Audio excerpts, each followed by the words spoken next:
considera que el conflicto es malo? Un conflicto es malo. Malo para el matrimonio. ¿Y quién cree que un conflicto es bueno para el matrimonio? También. Okay. So, curiosamente, los conflictos es algo que todos vamos a tener. Yo les hablaba la semana pasada, cuando hablamos de los problemas, decíamos, todas las parejas van a tener problemas. Debemos estar preparados para enfrentarlos. Podrán ser pequeños, podrán ser muy grandes, pero vamos a tener problemas. Son los conflictos, es algo absolutamente normal en toda pareja.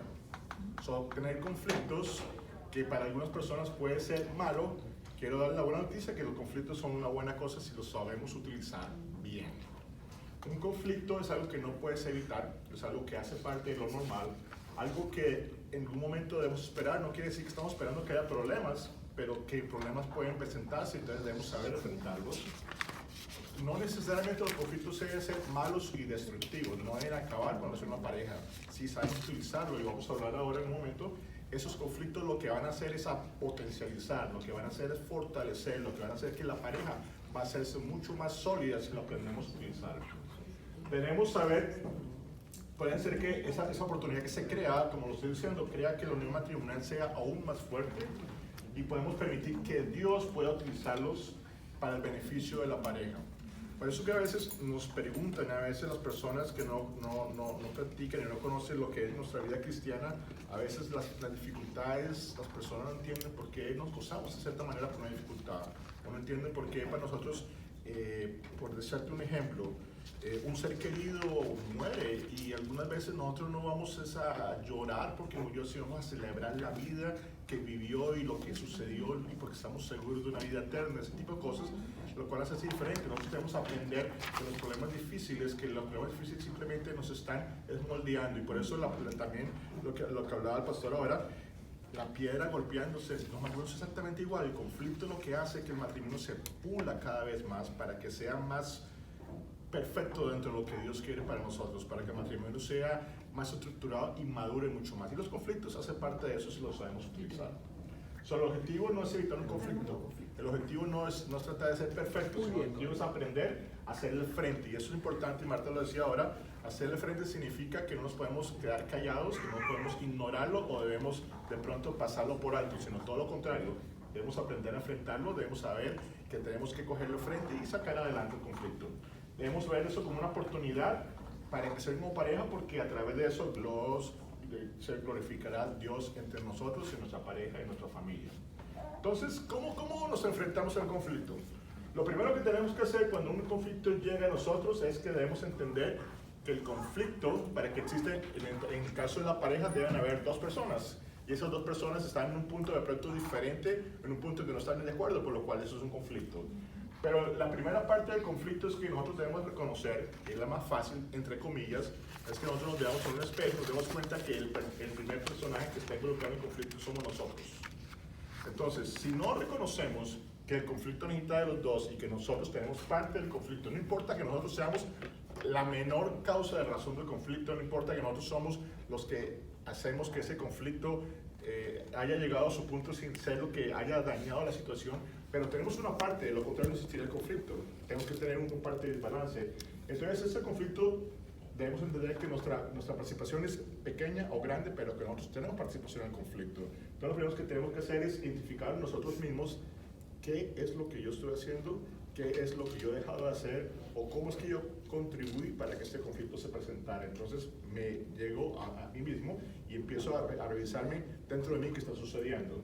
Si leemos en Mateo 5, dice: primero quita el tronco de tu ojo, después verás lo suficientemente bien para ocuparte de la astilla de tu amigo.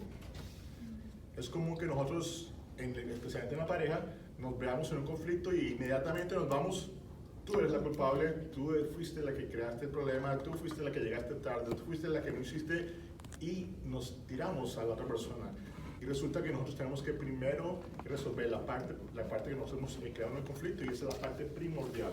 No importa qué tanto daño has hecho, no importa cuánto has contribuido, no importa quién es el que tuvo el mayor problema, tú eres la primera persona que tiene que corregir. Pero lo más importante es que encuentres esa responsabilidad de conflicto y limpies tu responsabilidad. ¿Ok? Entonces, primero comienza contigo. Después, venimos las ofensas. Hay ofensas de todo tipo que crean conflicto. Hay ofensas que pueden ser muy grandes y hay ofensas que pueden ser muy pequeñas. Pero en algún momento, cuando hablábamos en clases pasadas, hablábamos de la gracia y de la humildad y hablábamos que tú debes crear un tipo de gracia sobre tu esposo. En esta parte de ofensas es fundamental considerar la gracia como una opción para resolver el conflicto. Hay conflictos grandes y pequeños, hay conflictos que son realmente, digamos así, sin valor o con una significancia tan pequeña que de pronto acceder o cambiar o evitar ese conflicto es muy fácil simplemente con que tú pasas por alto un conflicto menor. ¿Qué es un conflicto menor? Dice aquí, ayudemos a tu pareja a entender la forma que ha contribuido, pero antes de que eso empieces a hablar con tu pareja y explicar por qué tú estás afectando el conflicto, primero identifica si vale la pena o no llevar al fondo ese conflicto a lo que está creando la relación de la pareja. Si leemos en Proverbios 19:11, dice que las personas sensatas no pierden los estribos. Se ganan el respeto pasando por alto las ofensas. No siempre todo está en nosotros querer justificar o querer buscar que la otra persona en donde tiene la participación en el conflicto. Algunas veces los conflictos son tan pequeños que no justifican hacer todo eso. Entonces, hay una regla que digamos general por la cual tú puedes considerar si una ofensa vale la pena o no vale la pena entrar a una discusión tal. Si todas las preguntas que les voy a hacer llegan a una respuesta negativa o no, es una ofensa mínima que no vale la pena eventualmente llegar al fondo. La primera pregunta que te hacen de un conflicto, ¿será que lo que este conflicto está desarrollando por mi esposa, después yo revisar mi interior, es algo que está deshonrando a Dios? ¿Será que ese conflicto está dañando permanentemente nuestra relación? ¿Será que estamos lastimando a otras personas con el conflicto que estamos desarrollando? Hablamos de una pareja, por ejemplo, sus hijos están siendo afectados por lo que está haciendo la pareja. ¿O será que la persona que está haciendo el conflicto también se está lastimando a ella misma? Si alguna de estas preguntas es sí, al conflicto hay que ir a evaluarlo, hay que ir a ver qué lo está pasando. Pero si no estás deshonrando a Dios, si no dañas la relación permanente de la pareja, si estás lastimando o no estás lastimando a una persona ni la que la está produciendo, tal vez, hermano, los invito a que utilice la gracia que Dios nos ha dado a través de su palabra y lo usemos en nuestro esposo o esposa y digamos, ¿sabes qué? Olvidemos de esto, pasemos la página y seguimos adelante, porque es un conflicto realmente menor. Ahora, si alguna de estas está afectando a Dios, o está lastimando a la gente, o está lastimando a terceros, o mismo está regresando a afecciones en la pareja importantes, en ese caso, sí tenemos que actuar y debemos ir a buscar qué es lo que está pasando con nuestra pareja. Entonces, debemos abordar el asunto con nuestro cónyuge, con nuestra pareja. Pero cuando no son, pues usamos nuestra gracia, como acabo de decir. Entonces debemos abordar el asunto. ¿Cómo sí que abordamos el asunto? Antes de abordar el asunto, y esto es importante, primero necesitamos... Yo acabo de pasar por WhatsApp todo el video, lo mandé a todos. Los que están en WhatsApp, me imagino que están todos. No toma en cuenta porque te toca el conflicto. ¿Perdón? Voy a pasar por alto esa ofensa. Paso por alto. No está afectando a nadie, ¿verdad? No está afectando un conflicto menor. Exacto. Entonces, antes de abordar a tu esposo o esposa, lo primero que tienes que abordar, obviamente, como decíamos antes, tú tienes que hacer tu evaluación personal y darte cuenta cuál ha sido tu falla. Después tienes que identificarlas, tienes que ver dónde está la falla sucediendo y tienes que identificarla. Es bien importante que el conflicto, cuando tú lo buscas, la solución, no le busques excusas, no busques excusas al conflicto. No importa la que sea la razón que ha creado el conflicto, pero si tú comienzas a justificar, si tú comienzas a crear excusas ante algo que está sucediendo, lo que estás evitando es llegar al fondo del conflicto como tal. Entonces no busques excusas. Es muy importante pedir perdón. Ya es una parte que de pronto que a veces es difícil y no es algo que lo hagamos continuamente y debemos educarnos a hacerlo. Pero como tú has participado en el conflicto, sin importar si tú has sido la persona que más ha afectado al conflicto, debes aprender a pedir perdón y eventualmente al pedir perdón a tu esposo o esposa por de pronto esa participación, si hablamos de un porcentaje de un conflicto 100%, yo apenas tuve el 25% de la razón y el 75% porque es que yo tengo que pedir perdón. Tú no pides perdón no importando la cantidad de la razón del conflicto, tú puedes pedir perdón porque así limpias lo que tú has hecho conflictos y eventualmente el hecho de pedir perdón con toda la humildad y con toda la indicación del caso, es posible que va a terminar contagiando a la otra persona con ese perdón para que la persona recapacite y para que se dé cuenta que a pesar de que fue esa la persona que más causó el conflicto, está recibiendo perdón por el que menos lo causó. Y dice su palabra que eventualmente eso va a ser multiplicado para que la persona analice que esa persona también debe conseguir el perdón y debe también ser humilde ante la relación y el conflicto. Esa humildad puede ser contagiosa y tu cónyuge puede contagiarse igualmente de eso. Después de que tú ya reconociste tus fallas, después de que tú ya te diste cuenta de dónde está tu porción, ahí es cuando debes abordar tu cónyuge, no antes. Y es muy importante de pronto en lo que estaba Marta diciendo anteriormente, que antes de tú entrar en esto, antes de tú entrar a hablar con tu cónyuge, es muy importante que tú reflexiones, es muy importante que tengas un momento con el Señor y una oración para que puedas respirar.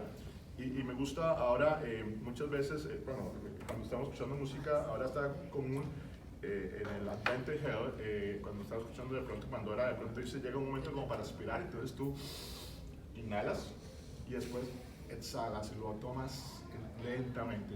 ¿Para qué? Para como conseguir ese tiempo, cuando te va como dice Marta, se va para la nevera y busca una nevera, o sea, date tiempo de pensar, date tiempo de reflexionar, date tiempo de pedirle a Dios que a través de sus oraciones, que te dé la forma adecuada para enfrentar el conflicto. Sobre todo vuelves a tu cónyuge solamente y después de que tú has cumplido las primeras fases que ha sido tu propia participación en el conflicto. Bien. Es muy importante cuando tú vas a un conflicto que debes ser muy honesto. A veces no sirve tratar de esconder algo, tratar de justificar algo o tratar de excusarse. La honestidad es bien importante, especialmente cuando tú vas a hablar con tu cónyuge para tratar de resolver alguna cosa que no está funcionando bien. Y eso depende mucho de tu honestidad, e igualmente tu amabilidad. Esa forma amable, no forma gritando, no forma creando más problemas, sino todo lo contrario, tratando de comunicarse de la forma más sencilla posible. Nunca evites hablar del asunto por temor, porque empeora la situación. A veces estos conflictos, cuando tú tratas de evitarlo, comienza a formarse como un iceberg. Tú ves la punta solamente que está flotando. Si lo dejas así, por debajo hay un conflicto gigante y como lo decía Marta también, al pasar del tiempo, seguramente ahorita lo dejaste pasar y crees que ya eso no se solucionó. Al pasar de semanas o meses o en una situación similar, venga y se reviente todo el conflicto, o sea, mucho mayor el daño que pueda producir, en cambio, si lo solucionas inmediatamente. ¿Cierto? Muy bien. Ignorar el conflicto no es la mejor opción para muchas de estas veces. Es muy importante que en vez de mejorar, haga que las cosas empeoren y muy probablemente vas a tener muchos más problemas en el futuro después de eso.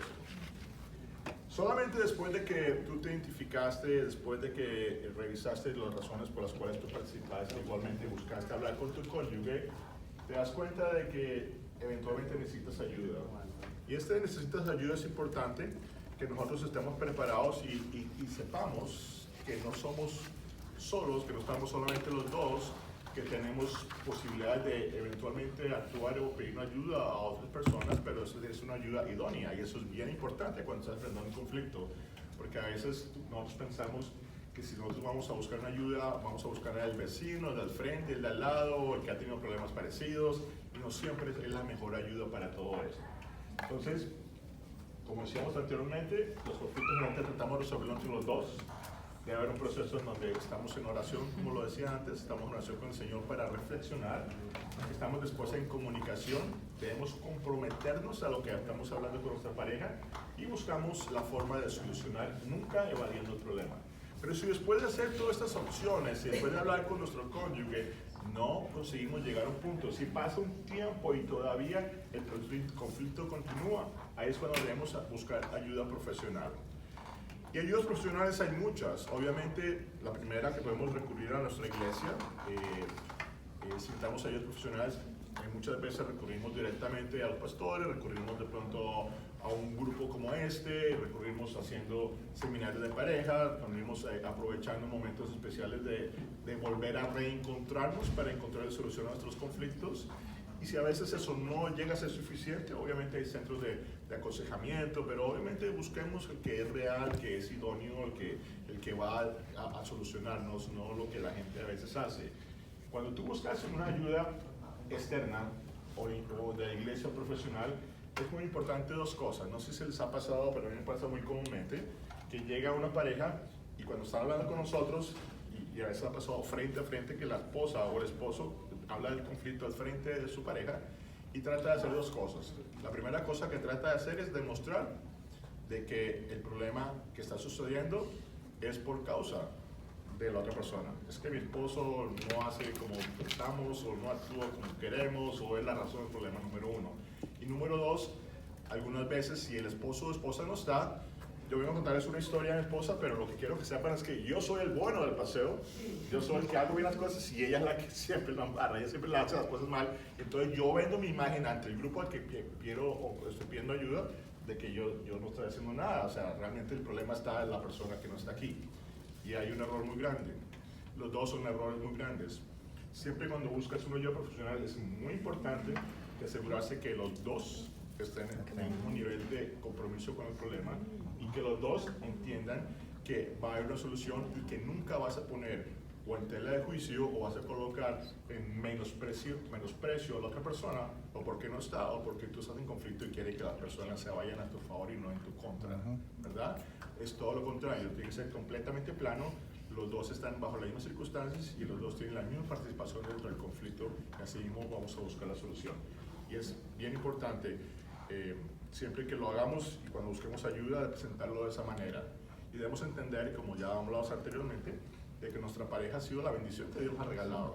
Eso es lo que Dios nos dio para compartir el resto de nuestras vidas. Y así como lo dicen, hasta que las nuestras nos separen. Y eso debemos identificarlo de esa manera. Dime. Y yo siempre, bueno, en esas cosas, yo nunca digo, o sea, yo quité la palabra como de mi mente y mi cabeza, la palabra culpa, porque la palabra culpa es como muy fuerte cuando uno te tiene la culpa, o que no tiene, no, yo no tuve la culpa, no, yo digo, siempre en cuestión de los son los responsables. Siempre hay, lo digo de vez de culpa, digo la responsabilidad, tenemos los dos responsabilidad ante un conflicto, y de repente la balanza se inclina a veces más a un lado que del otro, pero a la final los dos estamos en el, ¿sabes?, en la situación y somos responsables. Claro. Sí. Siempre hay que visualizar y hay que darnos cuenta de que lo que estamos buscando no es buscar quién es el que hizo el conflicto, sino más bien es busquemos lo que estamos diciendo aquí, donde los dos terminen entendiéndose que es la finalidad de resolver el conflicto y donde los dos se reconcilien. Esa parte de reconciliación es importante, porque estamos buscando quién fue, no estamos en un caso jurídico donde vamos a buscar quién es el culpable o quién es no el culpable. Estamos buscando recuperar una relación, estamos recuperando una relación entre dos personas. Eso se hace bien importante. Hay que ver el conflicto correctamente. ¿Cómo vas a manejar el conflicto que tienes? Primero, debes resolver los problemas con rapidez. No debes permitir que los problemas sean ignorados, es importante. A veces cuando nosotros dejamos que los problemas pasen, se termina agrandando, como terminas ignorarlos muchas veces crea que el conflicto se haga mayor o se hace repetitivo, y el hecho de ser repetitivo hace que el conflicto algunas veces sea más difícil de solucionar. Debemos abordar los conflictos, como ya mencionamos, siempre apoyando a tu cónyuge. O sea, los dos tenemos problemas de conflicto. O sea, ¿quién va a salir favorecido en esto? Ninguno de los dos. Los dos tenemos que salir igualmente favorecidos al final de la solución del problema. Efesios 4:2-3 dice, sean siempre humildes y amables, sean pacientes unos con otros, tolérense las faltas por amor, hagan todo lo posible por mantenerse unidos en el espíritu y enlazados mediante la paz. Ahí está dicho todo. Si tú te coleras, si tú eres humilde, si permites que el amor sea el que haga que esto sea la finalidad de la relación, debe existir la forma de poder llegar a ese nivel de reconciliación. Obviamente, la idea no es trascender a un largo periodo, sino ser un periodo corto para que las cosas no sean mayores. En general, las parejas sanas ven el conflicto como una oportunidad, como decía al principio. Siempre habrá oportunidades para crecer, hay oportunidades para crecer de muchas maneras. Pero el conflicto es una de esas que Dios utiliza y siempre lo utiliza para que Él se glorifique en nuestra vida y para que nos moldee, para que esa piedra, como nos decía el pastor, se afile y para que la pareja sea todavía más preparada para enfrentar cualquier cosa más. Debemos enfrentar esa oportunidad para enfrentar los problemas, los cuales nos van a fortalecer y nos van a mantener en una unidad y especialmente una paz dentro de los dos como pareja. Al final lo que podemos decir es que si le hacemos frente a los conflictos, inclusive los inevitables, debemos tener que es una de las cosas más difíciles del matrimonio, pero manejarlos, corregirse, nos permitirá que se corrija correctamente, volverá a una gran oportunidad para avanzar y para crecer nuestra unión matrimonial. Que es al final lo que queremos hacer con todo lo que estamos haciendo. O sea, cuando analizamos las diferentes cosas que vamos aprendiendo día a día, lo que estamos buscando es fortalecer la unión familiar, matrimonial, estamos buscando enfrentar todas las cosas. Y es interesante que cosas como aparentemente negativas las podemos convertir en positivas y las podemos convertir para que sean a nuestro favor. ¿Ok? ¿Gustaría opiniones, preguntas? ¿Alguna nota?